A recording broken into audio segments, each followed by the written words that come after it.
Man, it seems like every single month the mainstream media is releasing the same article. Granted, it's not the same publication. Like sometimes it can be The Guardian, other times it can be a different publication. But they're beating the same dead horse, metaphorically speaking.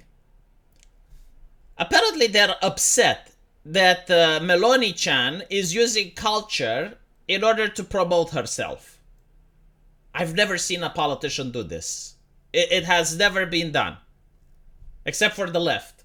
I remember the Democrats released a very cringe campaign last elections where you had them portraying themselves as the Avengers during the Endgame, and they're all attacking fat ass, which is Donald Trump. Like, that has been done. It's appealing to the youth by using the media is something that the left is expert at doing. And now they're fuming because Meloni-Chan is doing the same in Italy. Not to mention, if you go on Twitter, you will notice that the way you can reach various individuals is with Marvel movies, World War II, or Harry Potter. Although, like, Harry Potter is not something that they like anymore due to J.K. Rowling. That's neither here nor there. But still, like, the left constantly does this, right? And they're really upset that now right-wingers are using their tactics. So the mainstream media making the same article over and over and over again shows me that it's a great tactic. And more people should use it.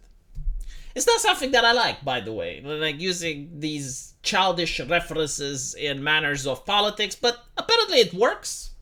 You gotta have some cynicism. If the people want Lord of the Rings references, give them Lord of the Ring references.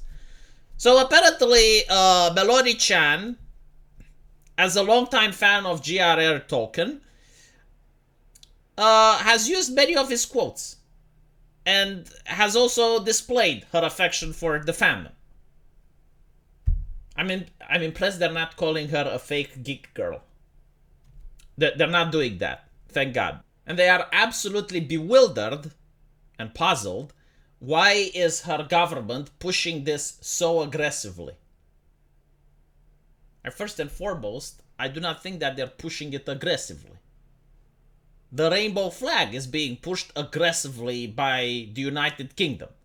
Like when you see cop cars that are sprayed with that logo, when you see streets that are being marked as side crossings with that logo, right? Like that is an aggressive push.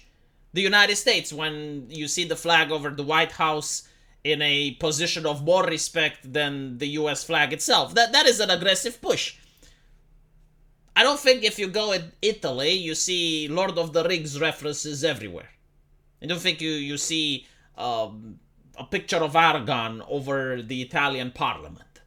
Or you see Middle-earth battles that replace the sidewalk. So it's not aggressive. It is being pushed somewhat. But, you know, again, these are journalists from The Guardian. If they don't exaggerate, they can't write their editorials. So they're trying to understand why is it being done.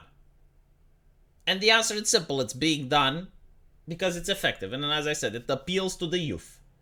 But they're looking deeper into it. They think that, no, this is because of fascismus. It's because there are certain people within Meloni-Chan's party which believe in pure ethnic groups. I guess this shows a huge lack of education and ignorance from the people from The Guardian, because they are incapable of differentiating fascism from Nazism. Both of them are authoritarian policies. Both of them are collectivist in nature. Like, there are many similarities, but the difference is that fascism does not believe in race. Like, Benito Mussolini himself has a quote saying that nationalism has no time for the delirium of race. And by the way, like, civic nationalism itself can also not care about race, but be for zero immigration. It's like, as long as you have Italian citizenship, you're fine, but we're not going to extend this citizenship to other people. That is a statement that is not Nazistic. It's not even fascistic. it is something that has happened throughout most of the history of the nation state. Their vision that the borders shouldn't exist and everyone should come in, whether they like the culture or not, whether the people within there like it or not, that a nation state should be just a plot of land where economic transactions take place. That is a radical extremist concept that did not exist throughout most of human history. What the journalists are proposing is extremist. The idea that you can say, we want to be like Japan, and we don't really care what ethnicity you have, as long as, if you have Italian citizenship up until now, that's fine. But like, we decide that these are our borders and we do not want any immigration. Zero whatsoever. That is not an extremist concept. And if you think it's an extremist concept, I'm curious like what you would say about Israel's immigration policy, where they even do DNA tests. Is that fascistic? They're never going to have this debate, by the way. Like, people from the mainstream media will never actually talk about these things. Maybe I'm wrong. Like, it's quite possible that my opinions and my ideas are not correct. But you'll never see a journalist like talk with someone that has my opinions to try to persuade us of otherwise. So basically, their conclusion is that the reason they care about Lord of the Rings is due to this fascistic group within Meloni's party. And then they say, well, obviously it's a fringe movement. Well, if it's a fringe movement, why is it the first thing that you're coming up with? It's like, well, they're using Lord of the Rings because like this fringe movement from Meloni-Chan's party. What type of article is this? What type of... What analysis is this? Like, can you even prove that this fringe group has the influence in order to ask Meloni-Chan to pretend that she likes Lord of the Rings? So anyway, basically he is saying, the reason they use Lord of the Rings is because it's a zero-sum game. It's good versus evil. The hobbits are good, the orcs are evil, and therefore... And I'm thinking, like, isn't this modern politics, though? Like, I can go on The Guardian and we can talk about Ukraine. Isn't it like, oh, well, Ukraine good, Russia's evil? I mean, it went to the point where you started banning Russian cat competitions. Sorry, you banned Russians from attending cat competitions. Like, what does that have to do with the conflict? What does that... Right? Like, World War II. Nazis evil. Allies good. Can we talk about the bombings of Dresden? Probably not. But my point is, right? Simplifying things into black and white is part and parcel of modern politics. Every politician does it. Throughout the globe, it has been done. I mean, look how the Democrats are talking about the MAGA people. Are there shades of gray? Is there any, like, nuance that we're missing? No, they're very clear cut. So this is my point, like your analysis, it's like, oh, well, they're using Lord of the Rings. Why? It's because a fringe group, like, I mean, look how conspiratorial this thing sounds, right? The reason Meloni-Chan's party uses Lord of the Ring references and quotes is because there are a fringe fascist group within her party that is pushing this on her, and it's because this book is rooted in Catholic metaphysics that separates the world into good and evil.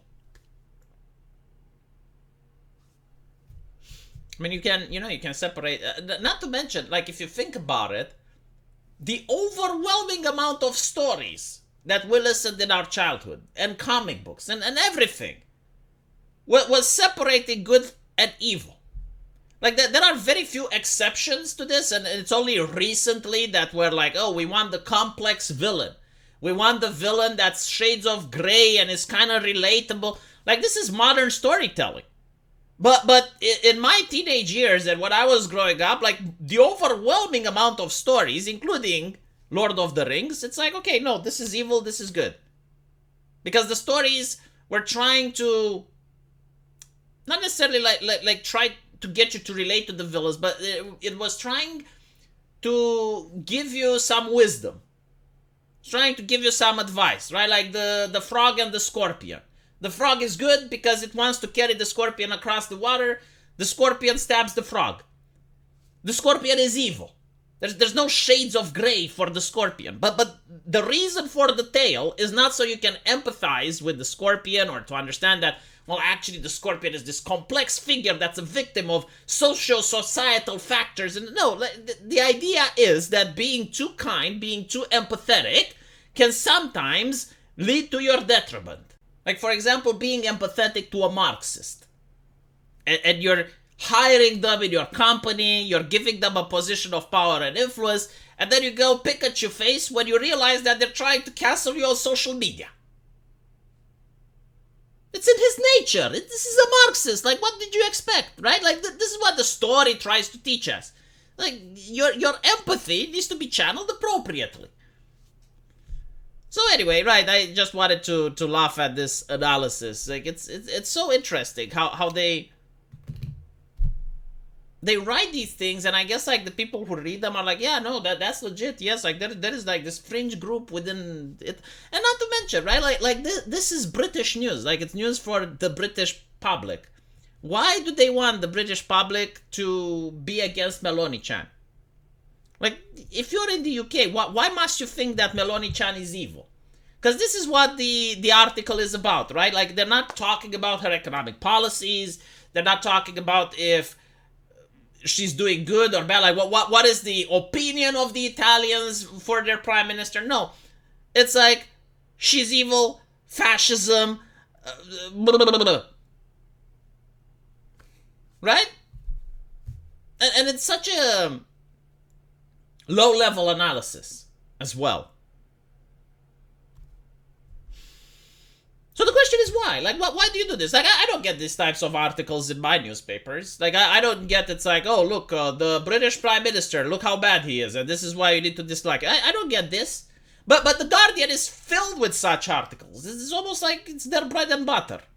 Here's a person that you don't know. I mean, you don't usually follow. Let's put it like this. Here's a person you don't usually follow. Can be a politician or a famous person. Doesn't matter.